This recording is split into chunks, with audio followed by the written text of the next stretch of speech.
வணக்கம் ஜோதிட நண்பர்களே. ஏற்கனவே ராசியை பற்றின முழு விவரங்களையும் பார்த்தாச்சு. அதாவது ஒவ்வொரு ராசிக்குமே என்ன மாதிரியான குணாதிசயங்கள் இருக்கும், எந்த மாதிரியான வாழ்க்கை அமைப்பு இருக்கும், என்ன மாதிரியான உறவு முறைகள் இருக்கும் அப்படின்னு விளக்கமாகவே பார்த்தாச்சு.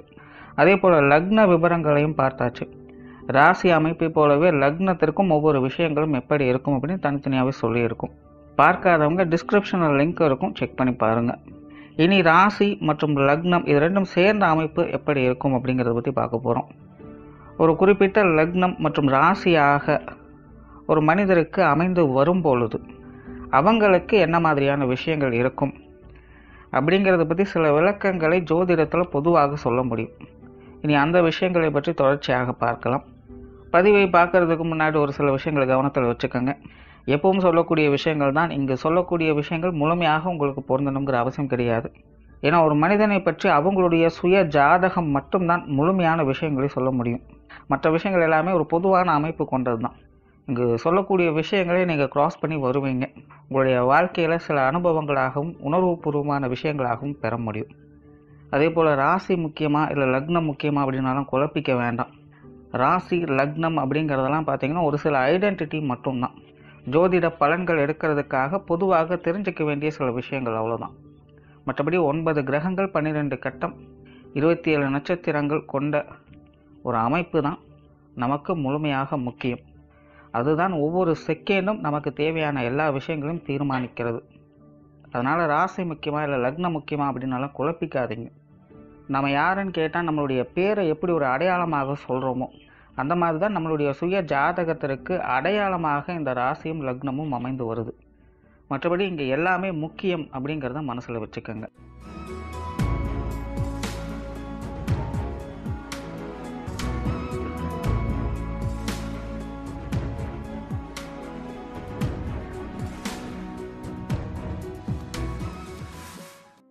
ரிஷபராசி துலாம் லக்னம். இந்த ரிஷபராசி துலாம் லக்னத்தில் பிறந்தவர்களை வினோதமான மனிதர்கள் அப்படின்னு சொல்லலாம். காரணம், இவங்களுக்கு ராசி அதிபதியும் லக்ன அதிபதியும் சுக்கிரன் தான். ஆனால் ராசியும் லக்னமும் சஷ்டாஷ்ட வர்க்கமாக அவங்களுக்கு அமையும். அதாவது ராசியும் லக்னமும் 6-8 தொடர்புடையதாக மாறும். அதாவது ராசியிலேருந்து லக்னம் எடுத்துக்கிட்டால் அது 6ஆம் இடமாக வரும், லக்னத்திலேருந்து ராசி எடுத்துக்கிட்டோம்னா அது 8ஆம் இடமாக வரும். ஆனால் ரெண்டுக்கும் அதிபதி சுக்கிரன், ஒரே நம்பர் அல்லது ஒரே கிரகம். பொதுவாக ஜோதிடத்தில் ராசிகளை 3 விதமாக பிரிப்பாங்க. ஒன்று சரம், இன்னொன்று ஸ்திரம், இன்னொன்று பார்த்திங்கன்னா உபயம். அந்த வகையில் இந்த ரிஷபராசி துலாம் லக்னக்காரங்க சரம் மற்றும் ஸ்திர அமைப்பை பெற்றவங்களாக இருப்பாங்க. அதாவது இயற்கையாகவே இவங்க ரொம்பவே ஸ்ட்ராங்கான நபர்கள், ஓடிக்கிட்டே இருப்பாங்க அப்படிங்கிறது தான். அதாவது ஓடிக்கிட்டே இருக்கிறது அப்படின்னா கண்டினியூஸாக அடுத்தடுத்த கட்டங்களுக்கு நகர்ந்து கொண்டே இருப்பாங்க. இவங்களால் ஒரு நிலையில் அப்படியே முடங்கி போய் இருக்க முடியாது. அது நல்ல விஷயமா இருந்தாலும் சரி, கெட்ட விஷயமா இருந்தாலும் சரி. ஒரு கஷ்டமான காலகட்டம் வந்தால் கூட சரி பரவாயில்ல, நடந்துருச்சு, இனி அடுத்தது என்னன்னு பார்க்கலாம் அப்படிங்கிற அந்த மன தூண்டுதல்கள் இவங்களுக்கு இயற்கையாகவே இருக்கும். பெருசாக தன்னை பேர்டன் பண்ணிக்க மாட்டாங்க. அதே போல் இவங்களுடைய சிந்தனை ஆற்றல் அப்படிங்கிறது ரொம்பவுமே நுட்பமானது, வித்தியாசமான மற்றும் மாறுபட்ட சிந்தனை ஆற்றல் உடையவங்க அப்படின்னு சொல்லலாம். எல்லாரும் ஒரு ட்ரெண்டை ஃபாலோ பண்ணிகிட்ருக்காங்க அப்படின்னா இவங்க கொஞ்சம் ஆப்போசிட்டாக தான் அதுக்கு யோசிப்பாங்க. கொஞ்சம் யூனிக்காக இருக்கணும் அப்படின்னு விரும்புவாங்க. கலைநய உணர்வு இவங்களுக்கு அதிகம். இவங்களுக்கு எல்லா விஷயங்களுமே பார்த்திங்கன்னா கொஞ்சம் நீட்டாக இருக்கணும். கொஞ்சம் அசுத்தமாக அப்படி இப்படினாலும் இருந்துச்சு அப்படின்னா இவங்களுக்கு அது பிடிக்காது. அவ்வளோ சீக்கிரம் இவங்க யாரு கூடயுமே ஒட்ட மாட்டாங்க. இவங்களுக்குன்னு ஒரு அளவான நட்பு வட்டாரம் தான் இருக்கும். அது குடும்ப உறவுகளாகட்டும், நண்பர்களாகட்டும், உறவினர்களாகட்டும், யாராக இருந்தாலும் மற்றவங்ககிட்ட அவ்வளோ சீக்கிரம் அட்டாச்மெண்ட் ஆயிட மாட்டாங்க. இன்னும் சொல்லப்போனால் சுய ஜாதகத்தில் சுப கிரகங்களுடைய அனுகிரகம் இருக்கும் பட்சத்தில் இந்த ரிஷபராசி துலாம் லக்னத்தில் பிறக்கக்கூடியவங்க ரொம்ப சைலண்ட்டாக இருந்து மிகப்பெரிய காரியங்களை சாதிக்கக்கூடிய நபர்களாக இருப்பாங்க. நிறைய பேர் நம்ம இன்றைக்கி சமூகத்தில் பார்க்க முடியும். பெரிய பெரிய விஷயங்களை செஞ்சுக்கிட்டு இருப்பாங்க. பட் அவங்க யார் என்ன அப்படிங்கிறதே தெரியாது. அவங்க பேர் கூட அவ்வளோ சீக்கிரம் வெளியே வராது. கிட்டத்தட்ட அந்த மாதிரியான ஆற்றல் இவங்களுக்கு உண்டு. பட் அதுவே நெகட்டிவ் கிரகங்களுடைய ஆதிக்கம் இவங்களுடைய சுய ஜாதகத்தில் அதிகமாக இருந்துச்சு அப்படின்னா இது கொஞ்சம் ஆப்போசிட்டாக நடக்கும். அதாவது இவங்க ரொம்பவுமே தனிமை விரும்பிகளாக இருப்பாங்க, ரொம்பவுமே ரகசிய மனப்பான்மை பொதிந்தவங்களாக இருப்பாங்க. சில நெகட்டிவான விஷயங்களையும் அவங்க செய்வாங்க. பட் இவங்க தான் அதை செஞ்சாங்க அப்படிங்கிறது யாருக்குமே தெரியாது. பாசிட்டிவான கிரக அமைப்புகள் கிடைக்கும் பட்சத்தில் நல்ல விஷயங்களில் உங்களுடைய ஆற்றல் அப்படிங்கிறது அதிகரிக்கும். பட் அதுவே நெகட்டிவ் கிரகங்களுடைய ஆதிக்கம் வந்துச்சுன்னா நெகட்டிவான விஷயங்களில் உங்களுடைய ஆற்றல் அதிகரிக்கும். பட் எப்படி பார்த்தாலும் இவங்களுடைய ஆற்றல் அளப்பெரியது அப்படிங்கிறத நம்ம இங்கே புரிஞ்சுக்கலாம். ஏன்னா இவங்களுடைய சிந்தனை திறனே ரொம்பவுமே வித்தியாசமாக இருக்கும். பல புதிய புதிய அணுகுமுறைகளை கையாளக்கூடியவங்க, பழமையும் புதுமையும் சேர்த்து கடைபிடிக்கக்கூடியவங்களாக இருப்பாங்க. நார்மலாகவே இந்த துலாம் ரிஷபம் அப்படின்னு எடுத்துக்கிட்டாலே, அதாவது ராசியாக இருந்தாலும் சரி லக்னமாக இருந்தாலும் சரி, பெரும்பாலும் பொதுஜன பிரியர்களாக இருப்பாங்க. எல்லாருக்கிட்டையுமே இணக்கமாக பழகக்கூடிய குணம் அவங்ககிட்ட இருக்கும். ஒரு சோசியல் ரெஸ்பான்சிபிள் அவங்கக்கிட்ட இருக்கும். பட் இந்த ரிஷபராசி துலாம் லக்னத்தில் பிறக்கக்கூடியவங்களுக்கு இந்த நிலைகள் சற்று மாறுபட்டதாக இருக்கும். இவங்க தனிச்சிருந்து காரியம் சாதிக்கக்கூடியவங்க, தனக்குன்னு ஒரு தனித்துவத்தன்மையை ஏற்படுத்தி கொள்ளக்கூடியவங்க. பட் அது மற்றவங்களுக்கு புரியாது, மற்றவங்களால் ஏற்றுக்கொள்ளவும் அது முடியாது. பட் இவங்களுக்கு நிகர் இவங்க தான் அப்படிங்கிற நிலைகளை தான் இவங்க செயல்பட்டுக்கிட்டு இருப்பாங்க. அதாவது இவங்களுடைய வாழ்க்கையில் வரக்கூடிய எல்லா நல்லது கெட்டதுகளுக்கும் இவங்களே முழு கர்த்தாவாக இருப்பாங்க. ஒரு பிரச்சனையே ஏற்பட்டாலும் கூட அதுக்கு இவங்களே தானாகவே சொல்யூஷனை ஏற்படுத்திக்குவாங்க. மற்றவங்களுடைய உதவியை தேடுறது அப்படிங்கிறது உங்களுக்கு பிடிக்காது. அதாவது அடமெண்டல் கிடையாது. இவங்க ரொம்பவுமே யதார்த்தவாதிகள். உங்களுக்கு இந்த கோப உணர்வு அப்படிங்கிறது ரொம்பவுமே கம்மி. இன்னும் சொல்லப்போனால் கொஞ்சம் அட்ஜஸ்ட்மெண்ட் டைப்பான நபர்கள் தான். ஆனால் அவ்வளோ சீக்கிரம் யாரையும் எதிர்பார்க்க மாட்டாங்க. தனக்கு அப்படிங்கிற ஒரு வைராக்கியம் கர்வமும் இவங்களுக்குள்ள ஒரு நெருப்பு மாதிரி எரிஞ்சுக்கிட்டே இருக்கும். நார்மலாக கொஞ்சம் கவனித்து பார்த்தாலே தெரியும், நல்லா சிரிச்சுட்டு ஜாலியாக தான் பேசிகிட்டு இருப்பாங்க. ஆனால் கூட்டத்தில் இருக்கும் திடீர்னு யாரோ ஒருத்தர் சும்மா யதார்த்தமாக ஏதோ ஒரு வார்த்தை சொல்லியிருப்பாங்க. ஆனால் அது இவங்களுக்கு சுருக்கன்னு கோவம் ஏற்படுத்தியிருக்கும். ஏன்னா யதார்த்தமான சில வார்த்தைகளுக்கே பார்த்திங்கன்னா இவங்க அதனுடைய நுட்பமான ஆழமான அர்த்தத்தை புரிஞ்சு வச்சுருப்பாங்க. சொன்னவங்களுக்கு கூட அது தெரியாது. அந்த சென்ஸில் தான் நம்ம சொல்லியிருக்கோம் அப்படின்னு அவங்களுக்கே தெரியாமல் சும்மா அசால்ட்டாக ஒரு லூஸ் டாக் விட்டுருப்பாங்க. பட் இவங்களுக்கு அது புரியும். ஏன்னா இயற்கையாகவே மேலோட்டமாக எந்த ஒரு விஷயத்தையும் இவங்க பார்க்க மாட்டாங்க. இவங்களுக்குள்ளே எப்போவுமே ஒரு சைக்கலாஜிக்கல் ஃபேக்டர் இருந்துக்கிட்டே இருக்கும். தன்கிட்ட உண்மையாக இருக்கிறவங்களுக்கு இவங்களும் உண்மையாக இருப்பாங்க. தன்னை கண்டு கொள்ளாதவர்களுக்கும் இவங்களும் அப்படித்தான். தவிர இவங்க அவ்வளோ சீக்கிரம் எந்த ஒரு ரெஸ்பான்சிபிலிட்டியும் எடுத்துக்க மாட்டாங்க. தான் உண்டு தான் வேலை உண்டு அப்படின்னு தனக்குன்னு ஒரு வட்டத்தை அமைத்து கொண்டு அதற்குள்ளே வாழக்கூடியவங்க. ஒரு ஜென்ரலான லைஃப், ஒரு நார்மலான லைஃப்பை லீட் பண்ணுறது அப்படிங்கிறது இவங்க கொஞ்சம் சிரமமான விஷயம்தான். தனிமையில் இனிமை காண முடியுமா அப்படின்னு இவங்ககிட்ட கேட்டிங்கன்னா கண்டிப்பாக முடியும் அப்படின்னு சொல்லக்கூடியவங்க. இயற்கையாகவே கொஞ்சம் தனிமை விரும்பிகள். தவிர இவங்ககிட்ட ஒரு இனம் புரியாத பய உணர்வு அப்படிங்கிறது கொஞ்சம் அதிகமாகவே இருக்கும். எல்லா விஷயங்களையுமே பார்த்திங்கன்னா ஒரு மாதிரி ஒரு முன்னெச்சரிக்கை உணர்வோடையே செயல்பட்டுக்கிட்டு வருவாங்க. வரும் முன் காப்போம் அப்படிங்கிற வார்த்தைக்கு பிரதானத்தை கொடுக்கக்கூடியவங்க இவங்க. அதனாலேயே நிறைய விஷயங்கள்ல ஆரம்பத்திலேயே பார்த்திங்கன்னா இவங்களுக்கு ஒரு விதமான பய உணர்வு, சந்தேக உணர்வு அப்படிங்கிறது இருக்கும். இதனாலேயே நிறைய விஷயங்களை இவங்க செய்யலாமா வேண்டாமா அப்படிங்கிறத நாள் கடத்திக்கிட்டே போவாங்க. ஆனால் ஒரு காரியத்தில் இறங்கிட்டாங்க அப்படின்னா அதற்கு பிறகெல்லாம் யோசிக்க மாட்டாங்க. அது யார் என்ன சொன்னாலும் அந்த வேலைகள் நிற்கவும் நிற்காது. எடுத்த காரியங்களை முடித்து காட்டக்கூடிய திறன் இவங்களுக்கு உண்டு. அதே போல் நிறைய பேருக்கு ஆன்மீக சிந்தனைகள் அப்படிங்கிறது அதிகமாக வேலை செய்யும். அதாவது அறிவியலையும் ஆன்மீகத்தையும் ஒன்றாக பார்க்கக்கூடியவங்க. பெரும்பாலும் இந்த ரிஷபராசி துலாம் லக்னத்தில் பிறக்கக்கூடியவங்கெல்லாம் பார்த்திங்கன்னா யோக முறை, வாழ்க்கை முறைகளில் சிறப்பு பெற்றவங்களாக இருப்பாங்க. சாஸ்திர சம்பிரதாயங்கள்லாம் இவங்களுக்கு பெருசாக நாட்டம் இருக்காது. அதாவது கடவுள் நம்பிக்கை இவங்களுக்கு உண்டு. ஆனால் நித்திய கர்மங்களில் இவங்களுக்கு ஈடுபாடுகள் இருக்காது. இயற்கை தான் கடவுள், பிரபஞ்சம் தான் கடவுள் அப்படின்னு சொல்லக்கூடியவங்களாக இருப்பாங்க. ஸோ இயற்கையாகவே இவங்களுக்கு இந்த யோக முறை வாழ்க்கை அப்படிங்கிறது ஈடுபாடுகள் உண்டாகும். அதே போல் இந்த ரிஷபராசி துலாம் லக்னத்தில் பிறக்கக்கூடியவங்க நிறைய பேர் பார்த்திங்கன்னா பிறந்த இடத்துல இருக்கவே மாட்டாங்க. பிறந்த இடத்தை விட்டு வெளி ஊர்கள்லையோ அல்லது வெளிநாடுகள்லையோ போய் வசிக்கக்கூடியவங்களாகத்தான் இருப்பாங்க. அவ்வளோ சீக்கிரம் தன் பிறந்த இடத்துல இருக்கவே முடியாது. அங்கே போய் இருந்தாலும் ஏதாவது ஒரு பிரச்சனை, சிக்கல்கள், இல்லைன்னா வாழ்க்கையே பார்த்திங்கன்னா மந்தமாக இருக்கிற மாதிரியான உணர்வுகள் அவங்களுக்கு ஏற்படும். ஸோ ஜென்ரலாக பெரும்பாலான இந்த ரிஷபராசி துலாம் லக்னக்காரங்கள்லாம் பார்த்திங்கன்னா பிறந்த இடத்தை விட்டு கொஞ்சம் தனித்து தான் இருப்பாங்க. இன்னும் சொல்லப்போனால் நிறைய பேர் தன் குடும்பத்தை விட்டே கொஞ்சம் தனிச்சிருப்பாங்க அப்படின்னு கூட சொல்லலாம். ஏன்னா இவங்களுக்கு இயற்கையாகவே தனிமையில் தான் ஆற்றல் அப்படிங்கிறது அதிகரிக்கும். 4 பேரோடு சேர்ந்து ஒரு வேலை செய்ய சொன்னால் இவங்களால் கண்டிப்பாக முடியாது, சொதப்பிடுவாங்க. ஆனால் அதுவே தனித்து அதே வேலையை கொடுத்தீங்க அப்படின்னா எந்த அளவுக்கு அது சிறப்பாக செய்ய முடியுமோ அந்த அளவுக்கு சிறப்பாக செய்து காட்டிடுவாங்க. ஏன்னா இவங்களுக்கு மற்றவங்களோட இன்ட்ராக்ஷன் அப்படிங்கிறது சுத்தமாக பிடிக்காது. இவங்களுக்குன்னு ஒரு ஒர்க்கிங் ஸ்டைல் வச்சுருப்பாங்க. அந்த ஸ்டைல்லையே போகணும் அப்படின்னா இவங்க எதிர்பார்ப்பாங்க. நிறைய பேருக்கு இந்த மீடியா துறைகளில் நுட்பத்திறன் அப்படிங்கிறது அதிகரிக்கும். நிறைய டெக்னீஷியன் சார்ந்த விஷயங்கள் ஈடுபடக்கூடியவங்களாக இருப்பாங்க. தொழில், வேலை, உத்தியோக ரீதியாக ஒரு கலவையான அமைப்புகளை பெற்றவங்களாக இருப்பாங்க.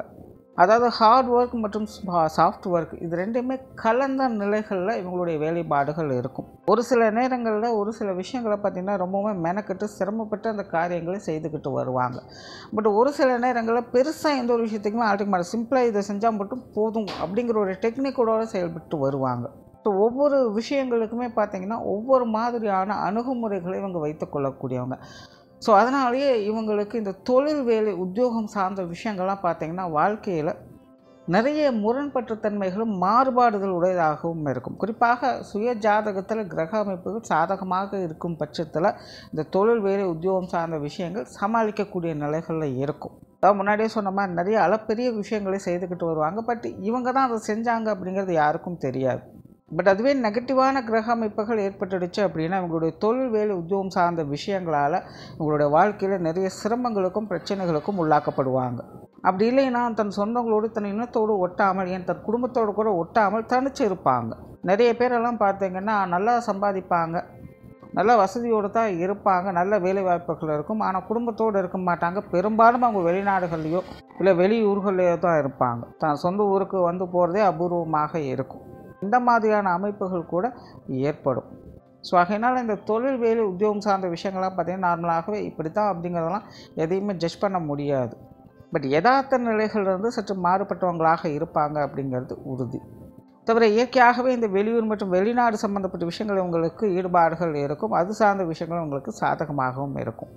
பொருளாதாரம் சார்ந்த விஷயங்கள் பெரும்பாலும் இவங்களுக்கு ஒரு அளவான அமைப்போடு தான் செயல்படும். எண்ணம் போல் வாழ்க்கை அப்படின்னு சொல்லுவாங்க. அந்த வார்த்தை இவங்களுக்கு இந்த பொருளாதார நிலைமைக்கு முழுவதுமாக பொருந்தும். இப்போ இவங்க எப்படி அந்த விஷயங்களை கொண்டுட்டு போகிறாங்களோ அதற்கு தகுந்த மாதிரியான மாற்றங்களை உங்களுடைய பொருளாதார நிலையில் பார்க்க முடியும். பட் இயற்கையாகவே பொருளாதாரம் சார்ந்த விஷயங்களை தக்க வைப்பதற்காக கொஞ்சம் சிரமப்படக்கூடியவர்களாகவும் இருப்பாங்க. முடிஞ்ச அளவுக்கு இவங்கெல்லாம் பார்த்திங்கன்னா இந்த கடன் சார்ந்த விஷயங்களை கொஞ்சம் தவிர்த்துக்கிறது நல்லது. சொத்து சுகங்கள் சார்ந்த விஷயங்கள்லாம் பெரும்பாலும் உங்களுக்கு ஒரு அனுகிரக அமைப்புகளை ஏற்படுத்தும். உங்களுடைய அடிப்படை தேவைகளாவது பூர்த்தி செய்கிற வகையில் இந்த அமைப்புகள் இவங்களுக்கு அமையும். குடும்ப விஷயங்கள் காரியங்கள்லாம் பார்த்திங்கன்னா இவங்களுக்கு கொஞ்சம் ஒட்டாத தன்மையோடு தான் இருக்கும். அதாவது மற்றவங்களுடைய இன்வால்மெண்ட் அப்படிங்கிறது இருக்கும். பட் இவங்களுக்குன்னு தனிப்பட்ட முறையில் இன்வால்மெண்ட் அப்படிங்கிறது ரொம்பவுமே கம்மி. தவிர நார்மலாகவே இந்த ரிஷபராசி துலாம் லக்னத்தில் பிறக்கக்கூடியவங்க குடும்ப வாழ்க்கை அப்படிங்கிறது 2 நிலைகளில் வேலை செய்யும். ஒன்று திருமணத்துக்கு முன்னாடி இருந்த குடும்பம், இன்னொன்று திருமணத்துக்கு பிறகு ஏற்படக்கூடிய குடும்பம் அப்படிங்கிறது. பெரும்பாலும் இவங்களுக்கெல்லாம் பார்த்திங்கன்னா இந்த திருமணத்திற்கு பிறகு தான் இவங்களுக்கான குடும்ப வாழ்க்கை அப்படிங்கிறது ஆரம்பிக்கும் அப்படின்னு சொல்லலாம். ஸோ அது வரைக்குமே இவங்களுடைய குடும்ப விஷயங்கள் காரியங்கள் இவங்க டீல் பண்ணக்கூடிய விஷயங்கள் எல்லாமே பார்த்திங்கன்னா ஒரு டெம்பரரியான நிலைகளில் தான் அது வேலை செஞ்சுட்டு இருக்கும். ஸோ திருமண பந்தம் அப்படிங்கிறது ஏற்பட்ட பிறகு தான் இவங்க முழுமையாகவே குடும்ப வாழ்க்கையில் என்ட்ராகவே செய்வாங்க. தவிர இவங்க பெரும்பாலும் பிறந்த வீட்டை காட்டிலும் புகுந்த வீட்டுக்கு அதிக முக்கியத்துவம் கொடுக்கக்கூடியவங்களாகவும் இருப்பாங்க. பெற்றோர்கள் சார்ந்த விஷயங்கள் இது இவங்களுக்கு அளவான அமைப்போடு வேலை செய்யும். அதாவது பெற்றோர்கள் வகையில் சுக சௌகரியங்களை அதிகம் பெற்றவங்களாக இருப்பாங்க. அதாவது குழந்தைக்கு அவங்களுடைய பெற்றோர்கள் செய்ய வேண்டிய கடமைகளை சரியாக செஞ்சுருவாங்க. ஸோ அந்த வகையில் இவங்களுக்கு பெற்றோர்கள் வகையிலேருந்து கிடைக்க வேண்டிய அனுகூலங்கள் அப்படிங்கிறது கிடைக்க பெற்றோம். இவங்களுடைய தாயாருக்கு அவங்களுடைய குழந்தைகள் மேலே எப்போவுமே ஒரு பாசம் பிரியம் அப்படிங்கிறது அதிகமாக இருக்கும். குறிப்பாக அவங்களுடைய மூத்த குழந்தைகள் மேலே அதிக அக்கறை காட்டக்கூடியவங்களாக இருப்பாங்க. கொஞ்சம் சென்டிமெண்ட் பீரியடாகவும் இருப்பாங்க. தன்னுடைய குடும்பத்துக்கு ஏதாவது அப்படின்னா எந்த எல்லைக்கு வேணாலும் போகக்கூடியவங்களாக இருப்பாங்க. அதே போல் அட்ஜஸ்ட்மெண்ட் டைப் அப்படிங்கிறதும் அவங்களுக்கு உண்டு. தந்தையை பொறுத்த வரைக்கும் பார்த்திங்கன்னா இவங்களைப் போலவே அவங்களும் ஒரு வகையில் ஒரு விதமான ஒரு தனிமை விரும்பி தான் உறவினர்கள் சார்ந்த விஷயங்களில் உங்களுக்கு ஈடுபாடுகள் அதிகமாக இருக்கும். அதே போல் பெரும்பாலும் தான் வேலை உண்டு அப்படின்னு இருக்கக்கூடியவங்களாகத்தான் இருப்பாங்க. பெற்றோர்கள் வகையில் இவங்களுக்கான அனுகூலங்கள் அப்படிங்கிறது தேவைக்களவான வகையில் எப்போவுமே இருந்துக்கிட்டு தான் இருக்கும். உடன்பிறப்புகளை பொறுத்த வரைக்கும் பெரும்பாலும் உடன்பிறப்புகள் சார்ந்த விஷயங்கள் இவங்களுக்கு கொஞ்சம் மொட்டாதன்மையில் தான் வேலை செய்யும். குறிப்பாக இவங்களுடைய உடன்பிறப்புகள்லாம் பார்த்திங்கன்னா கொஞ்சம் காரியவாரிகளாக தான் இருப்பாங்க. குறிப்பாக இந்த பொருளாதாரம் சார்ந்த விஷயங்கள் அல்லது அவங்களுடைய வேலைகளில் குறியாக இருக்கக்கூடியவங்களாக இருப்பாங்க. தேவைக்கு ஏற்ப தான் அந்த உறவு முறைகள் அப்படிங்கிறதே இருக்கும். நார்மலாகவே இவங்களுக்கு இந்த உடன்பிறப்புகள் சார்ந்த விஷயங்கள் அது மூத்த உடன்பிறப்பாகட்டும் இளைய உடன்பிறப்பாகட்டும் கொஞ்சம் ஒட்டாதன்மையில் தான் வேலை செய்யும். சில நேரங்களில் பார்த்திங்கன்னா ரொம்பவுமே க்ளோஸாக அந்யோன்யமாக இருப்பாங்க. சில நேரங்களில் பார்த்திங்கன்னா எதையுமே கண்டுகொள்ளாத நபராக இருப்பாங்க. ஸோ அவங்களுடைய விஷயங்கள் காரியங்கள் சூழ்நிலைகளுக்கு தகுந்த மாதிரி எப்படி இருக்கோ அதுக்கு தகுந்த மாதிரி அனுசரித்து போய்க்கிறது நல்லது. திருமண வாழ்க்கையை பொறுத்த வரைக்கும் கணவன் மனைவி உறவுகள் இவங்களுக்கு ஓரளவுக்கு சாதகமாகவே இருக்கும் சொல்லலாம். இவங்களுக்கு வரக்கூடிய வாழ்க்கை துணை இவங்களுடைய குடும்பத்தை நிர்வகிக்கக்கூடிய திறன் பெற்றவங்களாக இருப்பாங்க. ஏன்னா இயற்கையாகவே இவங்களுக்கு குடும்ப வாழ்க்கையில் அவ்வளவாக ஈடுபாடுகளோ பற்றுதலோ இருக்காது. போகிற போக்கில் அதை அப்படியே மெயின்டைன் பண்ணிகிட்டு இருப்பாங்களோ இல்லாமல் அது ரொம்பவுமே ஸ்ட்ரெஸ் ஆகிக்க மாட்டாங்க. பட் இவங்களுடைய வாழ்க்கை துணை வந்து இதுக்கு அப்படியே ஆப்போசிட். அவங்களுக்கு எல்லாமே அவங்களுடைய குடும்பம் தான் அப்படின்னு இருக்கக்கூடியவங்களாக இருப்பாங்க. திருமணத்துக்கு பிறகு அவங்களுடைய குடும்ப வாழ்க்கையை நேசிக்கக்கூடிய ஒரு வாழ்க்கை துணை இவங்களுக்கு அமையும். இவங்களை காட்டிலுமே இவங்களுடைய வாழ்க்கை துணைக்கு கொஞ்சம் கண்ட்ரோல் பவர் அப்படிங்கிறது அதிகமாக இருக்கும். நிறைய விஷயங்களில் கொஞ்சம் அடமெண்டலாக இருப்பாங்க. அவங்க சொன்னால் தான் அப்படிங்கிற நிலைகளில் அவங்க வேலை செய்யும். ஸோ சில நேரங்களில் பார்த்தீங்கன்னா இவங்க ரொம்பவுமே அனுசரித்து போக வேண்டியதாக இருக்கும்.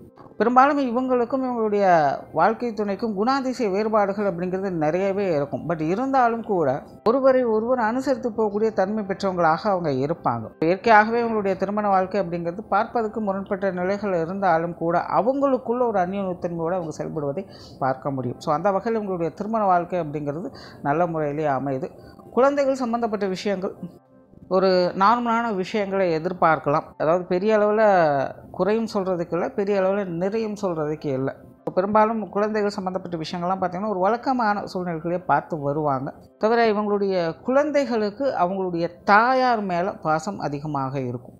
உற்றார் உறவினர்கள் நண்பர்கள் சார்ந்த விஷயங்கள்லாம் பார்த்திங்கன்னா இதெல்லாமே எப்போவுமே ஒரு அளவான அமைப்போடு வேலை செய்யும். பட் அதுக்காக வந்து அவங்க வகையில் இந்த ஏட்டிக்கு போட்டியான விஷயங்கள் அப்படிங்கிறதெல்லாம் இருக்காது. ஏன்னா இயற்கையாகவே இவங்க வந்து கொஞ்சம் தன்மை விரும்பி தான் ஒரு அளவான நட்பு வட்டாரத்தை ஏற்படுத்தி கொள்ளக்கூடியவங்க. பெரிய அளவில் உறவினர்கள் வகையிலையோ இல்லை நண்பர்கள் வகையிலையோ உங்களுக்கு மனஸ்தாபங்கள் சங்கடங்கள் அப்படிங்கிறதெல்லாம் ஏற்படுறதில்ல. அப்படி ஏற்பட்டாலும் கூட அதை எப்படி சூதானமாக சமாளிச்சிடணும் அப்படிங்கிறது உங்களுக்கு தெரியும். அப்படியே மேம்போக்கான நிலைக்கு போய் இயல்பான நிலைக்கு கொண்டு வந்துடுவாங்க. ஸோ நார்மலாகவே இந்த உற்றார் உறவினர்கள் நண்பர்கள் சார்ந்த விஷயங்கள்லாம் பார்த்திங்கன்னா இவங்களுக்கு ஒரு இயல்பான நிலைகளில் இருந்துக்கிட்டு இருக்கும். ஸோ ஓவராலாக இந்த ரிஷபராசி துலாம் லக்னத்தில் பிறக்கக்கூடியவங்க ஆரம்பத்தில் சொன்ன மாதிரி கொஞ்சம் வினோதமான மனிதர்கள் தான். அவருடைய மனசில் என்ன ஓடிக்கிட்டு இருக்குது அப்படின்னு மற்றவங்க ரெகனைஸ் பண்ணுறது அப்படிங்கிறதே கொஞ்சம் கஷ்டம்தான். ஏன்னா எல்லாத்தையுமே வந்து டீப்பாக யோசிக்கக்கூடியவங்க. அதனால் இவங்க என்ன செஞ்சிட்ருக்காங்க அப்படிங்கிறதெல்லாம் இவங்களுக்கு மட்டும்தான் புரியும். ஸோ மனிதர்கள் வகையில் பார்த்திங்கன்னா இவங்களுக்கு கொஞ்சம் அட்ஜஸ்ட்மெண்ட் அப்படிங்கிறது தேவைப்படும். ஆனால் மற்ற விஷயங்கள் காரியங்கள் அனைத்துமே பார்த்திங்கன்னா இவங்க எப்படி இருந்தாலும் அதை சூதானமாக சமாளித்து கொண்டு போகக்கூடிய திறன் பெற்றவங்களாக இருப்பாங்க. நன்றி, வணக்கம், வாழ்க வளமுடன்.